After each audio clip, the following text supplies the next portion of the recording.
Hi, Anne. Welcome. So, just to introduce you a little bit before we start. So, this is Anne, who currently lives in New Zealand, and you were sent to boarding school at the age of 4.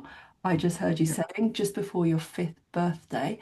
Would you tell us a little bit about where it was that you went to school, just to start off? Um, yes, my parents lived just below in a place near Mount Kenya, and they lived on a farm, which was about 40 miles away from the nearest town.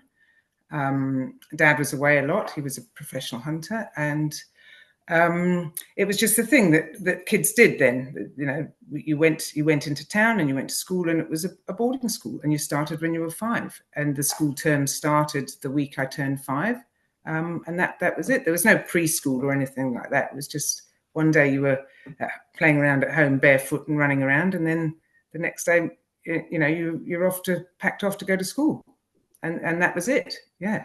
And do you have any memories of that school at all?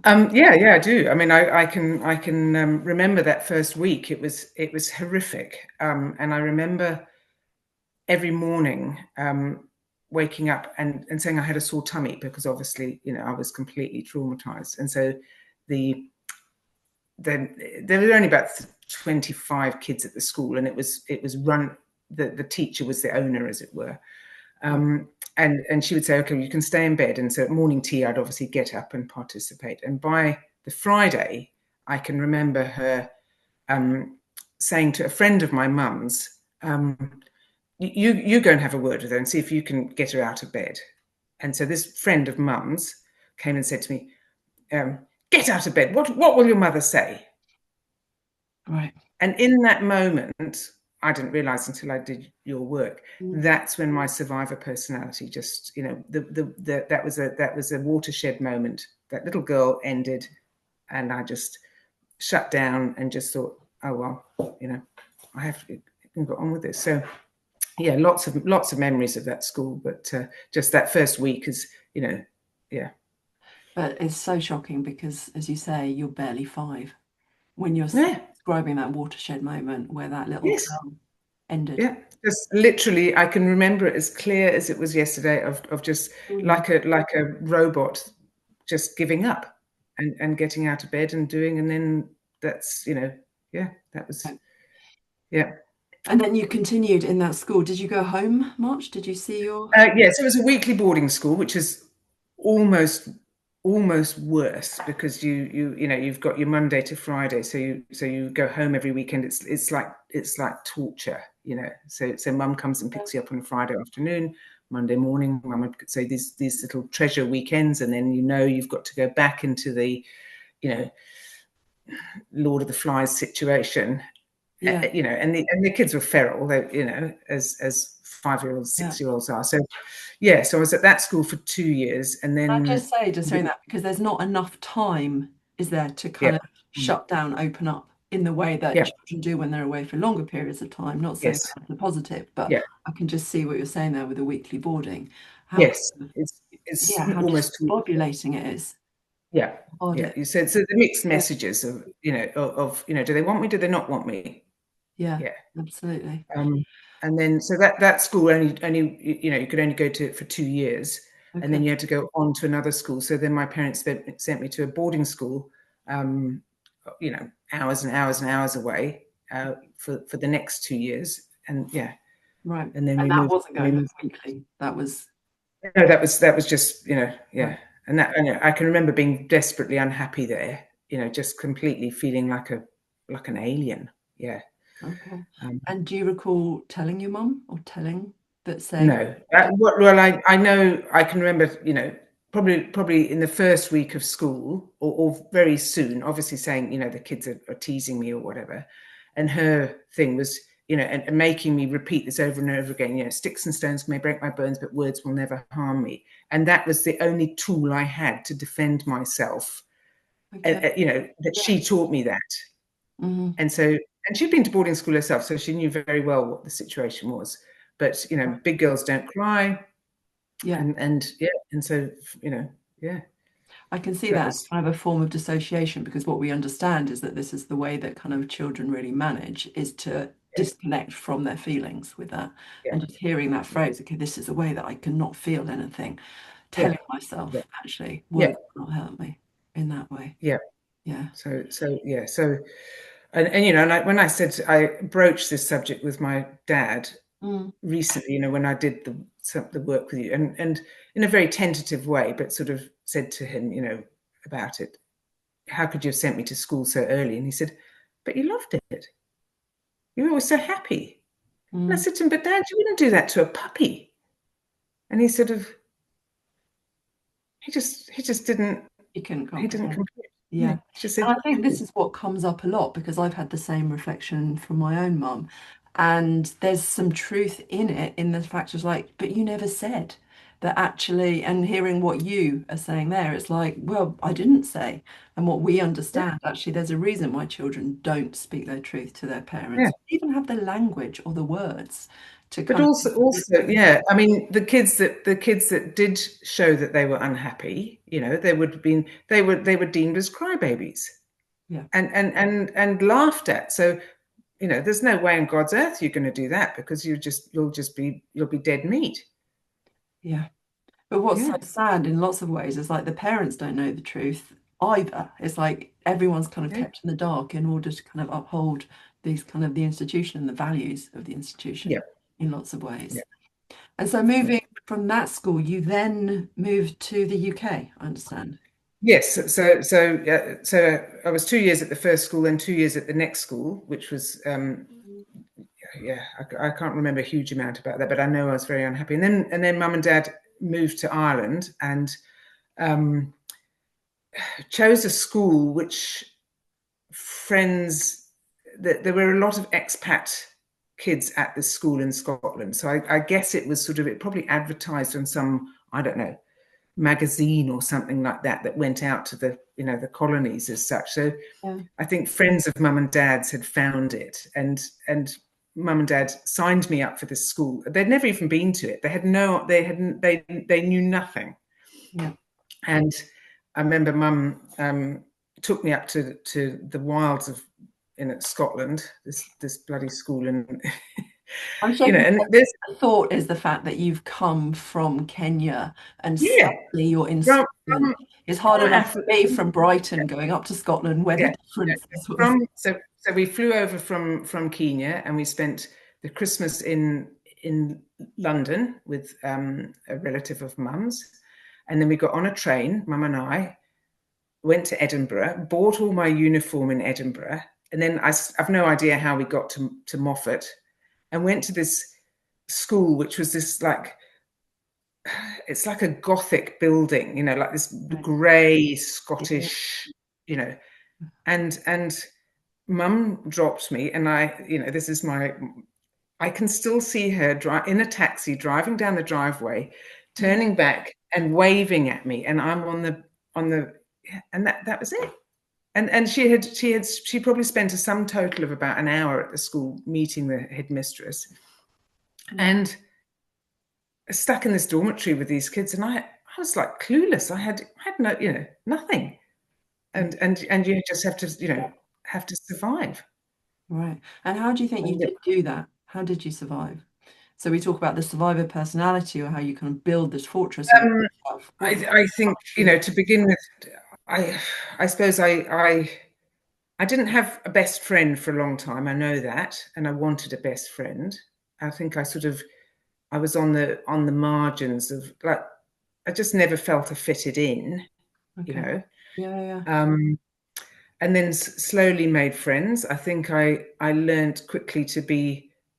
I was always quite tall and quite strong, and I fought. You know, I was a fighter, physical fighter, Okay. which got me into a lot of trouble. Mm. You Was it know, all girls at that school? yeah, all girls, yeah, yeah. You know, because I learned to you know it was a good way to I guess looking back on it now to kind of you know to get rid of your feelings to have a fight with someone Okay. you know Yeah. and a scrap you know because it was and you could be bigger and Mm. brave and you more become more kind of feared you know Right. don't get in her she'll you know she'll give you a slap Yeah. um So that was your but protection. You're saying actually being, yeah yeah. yeah come here and say that. Yeah, I remember Right. saying So that a you lot. had that kind of aggression there to kind of Oh protect yeah, yourself. very. Because Right. what else do you do? Yeah, but And it's then interesting because so many people don't think that girls will act that way, do they? It's oh yeah, widely spoken about that girls are much more emotional and we do it all than not actually oh having no, physical. So that, no, no, very very physical, and then learning to just at that school, that's where the sort of the kind of not bullying, but yeah, what girls do to other girls. That's where that all came out, and yeah, you have to learn to protect yourself because it's not good. right.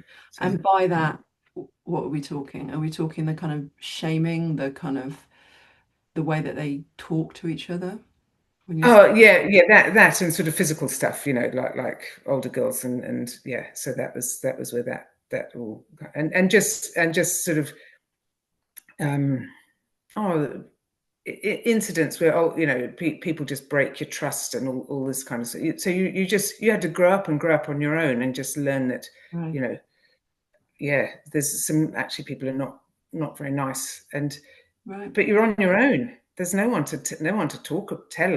She did this to me or she did that to me. You just have to suck it up. So you're really working out this protection yourself, aren't Yeah, you? How to yeah, literally survive, how to kind of protect yourself from others. yeah. Distrust of From others. others. Didn't feel Yes. safe.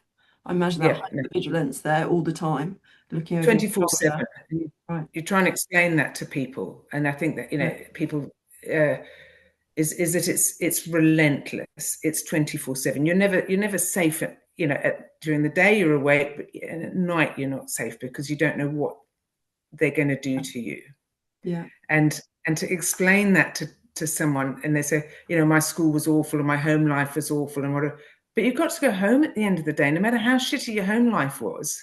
And I do understand for some, boarding school was a safer place. I do understand that, yeah, but you can never take away the fact that for 90, 3 months of a year, yeah. you were in a position where you were, yeah, and you had no vocabulary, no one to turn, and the kids were feral and the matrons were feral. Okay, They were the nastiest, they and the teachers were all, mainly kind of spinsters. right. It was So this the was the kind of 70s. female role models that you had, Oh nice and shit. nurturing and caring. No, that nothing. Right. No nurturing, no caring, no touch, nothing, Yeah. you know. Really And shocking. I'm so just thinking again about like what you learn yourself about being a woman, that kind of sense of your own, I don't know, nothing, femininity, your own nothing. kind of, yeah, Right, and no kind of no sex education, no, you know, I, yeah, I remember that, in the um, so when we flew from Kenya, there were a lot of Indians fleeing Uganda on the plane, and they were obviously extremely traumatized and whatever. And the kids were all being sick, and I was like looking at these kids being sick in sick bags. Then I got to school, and there's these sanitary bags in the toilets, and I'm like, Jesus, there must be a lot of sick people here. Like, I wonder why they got sick bags in the toilet.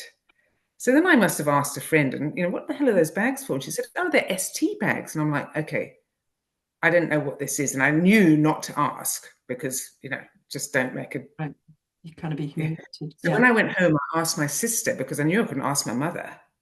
So my poor sister, who's 10 years older than me, had to tell me the basic facts of life. Okay. Yeah. This is when I'm 8, and then and that was it.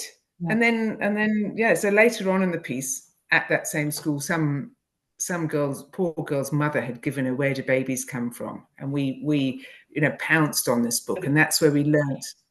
But there was nothing about being a woman or being feminine. No, I mean, I looked at your what you'd questions. I'm like, what's she talking about? There was Right. nothing. Yeah.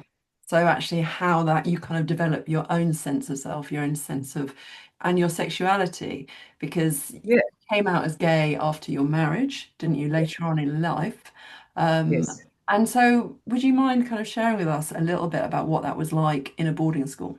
How girls were, I don't know, was there any signs Um, of homosexuality? Yes, so I kind of you know, with I was always aware from a very from when I was 5, and looking back on it now. So there was a matron. She was a sort of an assistant matron who was once she was cutting my toenails, and I remember that like this feeling Mm. of, and it was look, you know, it was obviously somebody who was caring for me, Yeah. but it was a woman, and I just, you know, and I've always thought about that. Was that the moment that I Mm. turned to a woman for love? Don't know. But then I, you know, grew up like in the school with, you know, no acknowledgement of femininity or whatever. And my mother was feminine in her way, but we lived in a sort of an outdoorsy type of, you know, there was not a lot of encouragement to be girly, or I mean, she, you know, and I never liked dolls. I've been wearing jeans Mm. since, you know, Dad went over to the States and bought us all back Levi's and bought me this tiny pair of Levi's. You know, I've been in jeans and I still am. So, you know, that's always tomboy, you know, always wanted to be the boy that I thought my dad wanted. Okay. So that was, and then would have, you know, been a boy if I could have, but then hit puberty, then was very aware that I was you know, a girl. So what was But that then like for you? This sense. well, it's sort of shameful because I can remember Dad saying to me, "Put a shirt on." Obviously, I was running around, you know, Like to without cover you know, yourself up. as Yeah. I always had, Yeah. and that Yeah. changed our relationship completely. Okay. So it's that shame Yes. because that's one of the most important things for Yeah. fathers to be able to Yeah. welcome their kind of Yeah. daughters' changing Yeah. bodies. And so that changed. That was you know, a turning point in our relationship, because, you know, I used to idolize him, and then I realized that he, you know, he didn't. Yeah. So that was a big thing. Um, and yeah, so never. So at school, there were girls who prey, you know, or girls who preyed on other girls, and there was, you know, I was the, I don't use the word victim. I don't want to use that word, but I was one of the ones that was, you know, this particular girl took into her bed, yeah, and she would say, "Oh, it's fine. We're not lesies because we're not kissing." So to be a lesie was the Right. worst, the very worst of the very worst, Okay. because that was the dirtiest thing that you could be. But the fact that she would, and I remember thinking, this is weird because she wants me here. Obviously, again, looking, she wanted touch, she wanted contact. She was, and that was the only way she could get it, was to bully another girl into going into her bed, you know. And I would lie there at night thinking, is she going to ask me to come into her bed tonight or not? You know, and praying that she wouldn't. And Okay. then if she did, you had to do it, you know. Um, What do you think would have happened yeah, if you said no? I don't know. I don't. I just. She was a. Yeah. I mean, and even I remember even she invited me back. You know, because you'd go home at like exeats, and I went to her house. You know, her mum as a friend, and I remember thinking, this is so wrong. This girl is tormenting me, and yet she's inviting me, and her mum thinks we're friends, and we're not friends. I can't. You know, I'm petrified of her. Yeah, no, I hear that. And I Yeah. think what you're describing really clearly is the confusion of all that. Oh, Again, you're it's a talking total mind fuck. all in Yeah. your head, aren't you? Yeah. Of kind of, what is Yeah. it? She's being nice to me, but I'm having to do something. I feel like I've Mm. got to go along with it, even though I don't want to. Yeah. Actually, Knew like, it was wrong. I knew makes it sense. was wrong. Yeah, Yeah. So um I'm yeah, to be you know, a lesbian was like the worst of the worst. It's shameful, disgusting, dirty. And you know, I guess there must have been girls that you'd have said, "Oh, look at them, they're lesies because they're holding hands or whatever."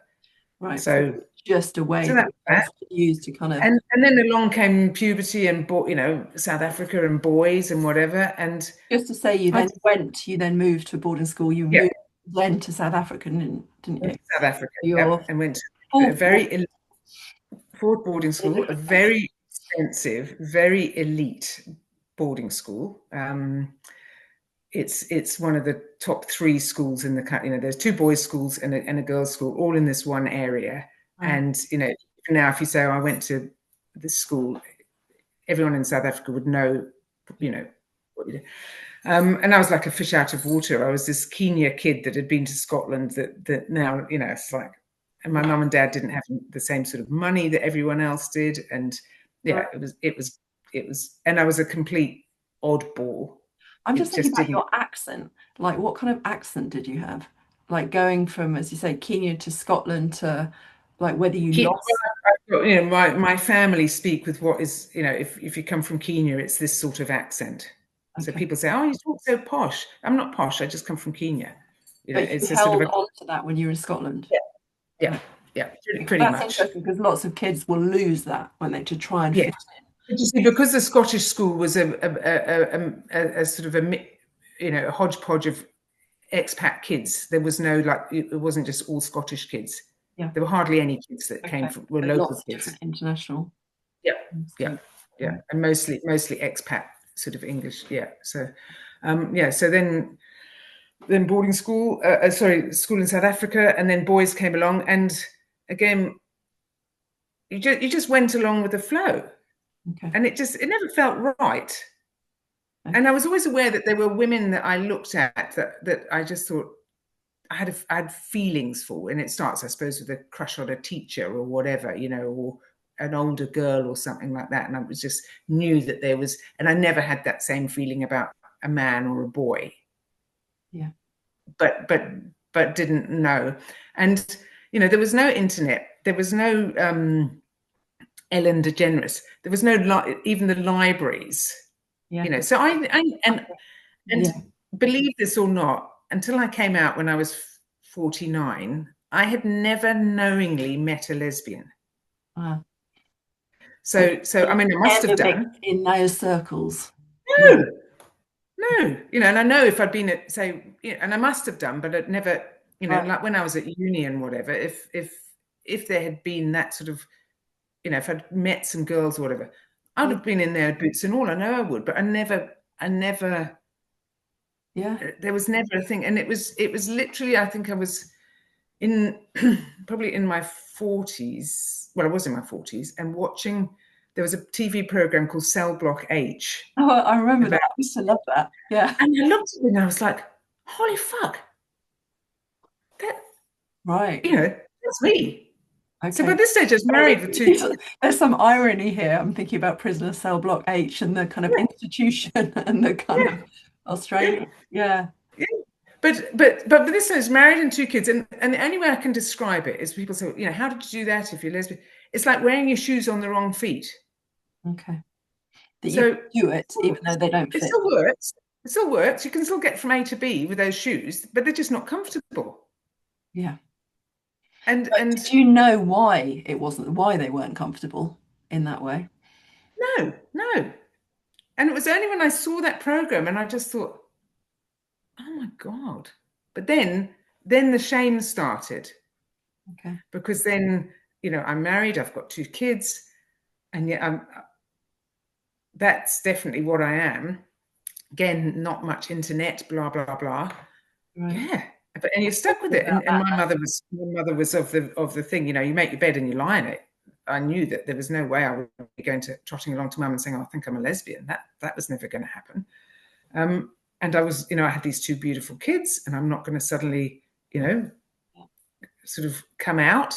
Yeah. And so stuck with it, and then we moved to New Zealand. So principally so that my children didn't have to go to boarding school. Okay. Yeah. And the kind of realization that I was prepared to move country for them. Mm-hmm. And my parents didn't. Yeah. Right. So yeah, and then the Can I marriage. just ask what took you to New Zealand? Why did you choose New Zealand? Well, I've got an Australian passport which allows you into New Zealand, and we just, some friends of ours were moving here, and Miles and I, my husband and I said, we know too many Aussies. Yeah. Go to the island. And we just thought, oh, so again, in context that we had lived in Botswana in Africa, and there's, the violence and the HIV and the the home invasions and all of that. And I had a guts full, and I wanted somewhere safe, and so I grew up in Kenya at the tail end of the Mau Mau rebellion. Okay. So grew up with tales of extreme violence, and the parents never filtered any of that information. And Right. so again, unsafe, always unsafe, But always, that's what I'm kind of hearing. It's like in the society always. living And in, I, you're in an yes, institution and you're unsafe. So when you were yes, mentioning earlier about how actually the way that you protect yourself was like with your yeah, fists, it was like yeah, the world is an unsafe place for you yes, to be. yes. And so coming to New Zealand, I wanted it. It seemed like a safe place, and it is. And has it felt But safe for you? oh Have you yeah, felt yeah, that yeah, safety? yeah. Wow. I mean, the first thing I did was, I hardly ever lock the house. Okay. Yeah.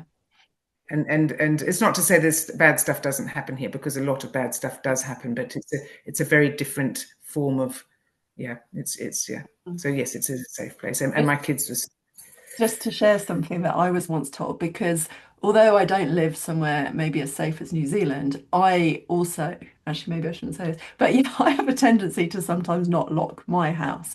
yeah, And a supervisor, counselor said to me once, and I was like, oh, it's because I'm so trusting and I feel so safe. And he said to me, are you sure about that? Is it maybe because you don't feel safe? And every time you come home and your house hasn't been burgled, it proves to you that you are safe. And I thought that was quite an interesting take on it in that way.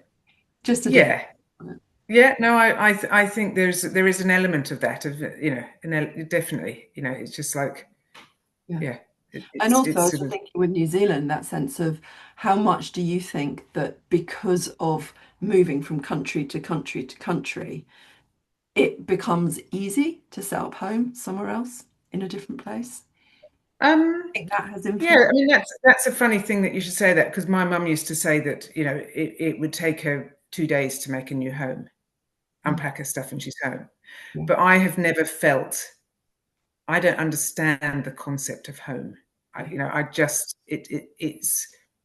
it's just one of those things that I've kind of, Hmm. there's obviously my house where I live, Yeah. but that's just, and last year I went back to Africa, and I'm like, felt the tug of, a connection, but no, I can't live there. Then I come back to New Zealand, and so I just have accepted now that this is something that is unavailable to me.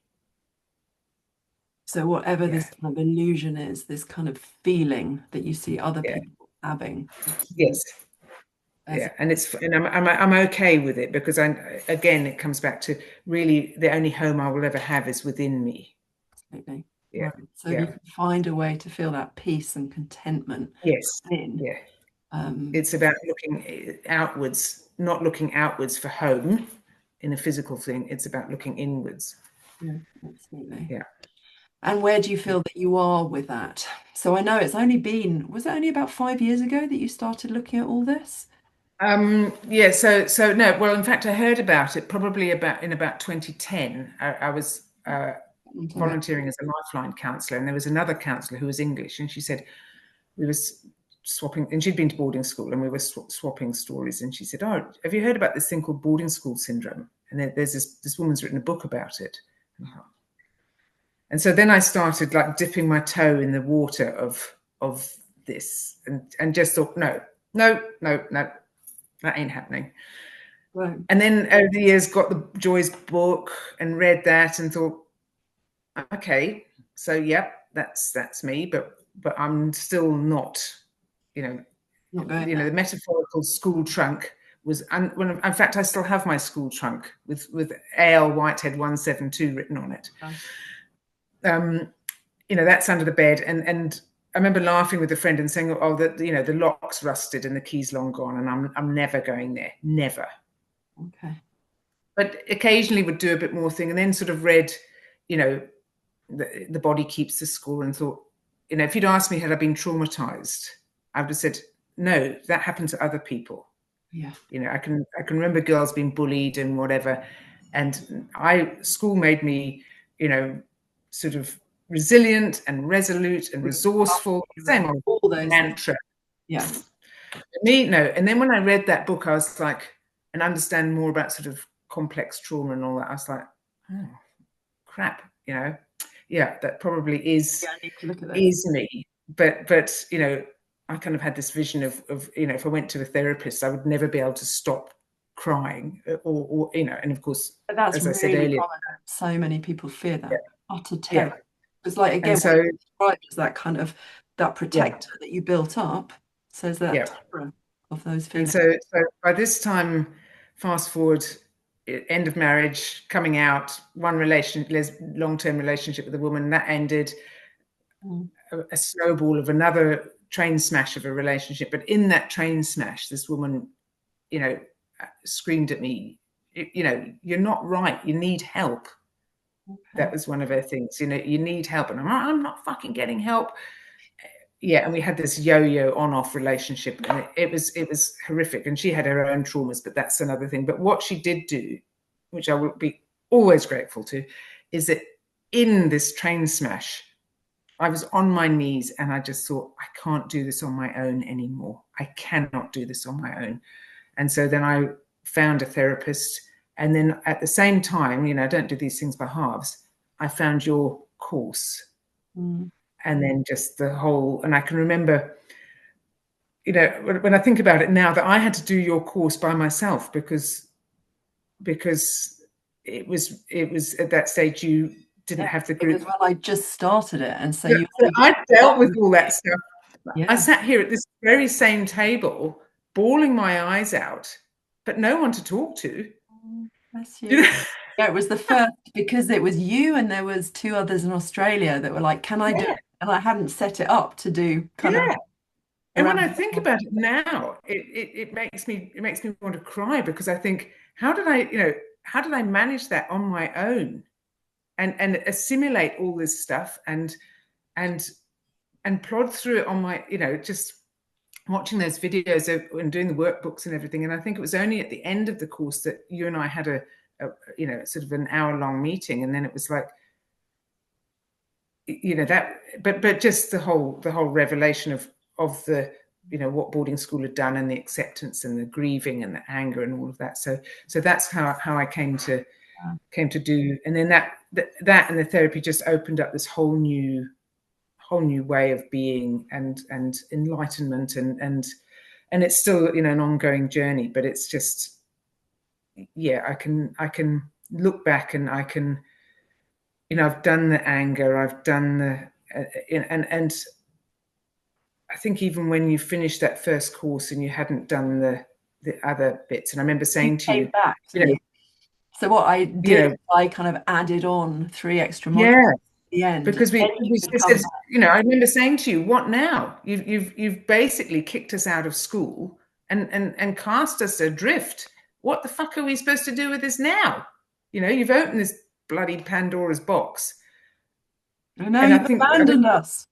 yeah, exactly. And I don't know if we guilted you into it or what, but we was like, No, I'm and glad it then was unfinished. Yeah, there was a and it need. was unfinished. Yeah, there It was was a need for unfinished. hand holding through the next bit, through change, basically. And then that was when the real stuff really kicked in, because the first bit is, this is what's happened to you, get a clear picture. And the next bit is, okay, so this is how I can, moving forward, Yeah. bringing you up to speed with being a Yeah. complete person. Yeah. And then the work happened, and then, yeah, so And so then that was, that was also when you were able to meet other people and join groups and things, isn't it? Because yes. we did a women's group initially, I think. Well, no, you Yes, sat because there and because so then for a while it was just that there's other two ladies and then myself, and then they, yeah. So I mean, I've just stuck with it because, like I say, I just know for me it's it keeps me sort of in tune with the whole thing, and because I think it would be very easy to just pack all this away back into the school trunk and just right. I leave understand. it and carry on. It's very easy to revert to your patterns. Whereas hearing again, it's that sense of you're not on your own, are you? That Yeah, isolation that you described actually yeah, initially. Um, yeah. to now actually know that there are all sorts. And what I love about our group that we have now is because there are people from all over the world, aren't there? Yes, We have yeah, such kind of mixture of men and women from yes. Australia, yeah, New Zealand, America, yeah, different places. yeah. It's amazing what the internet can do, actually. Yes, So, yes. Oh, yeah. no, It's good. Yeah, connect in that way.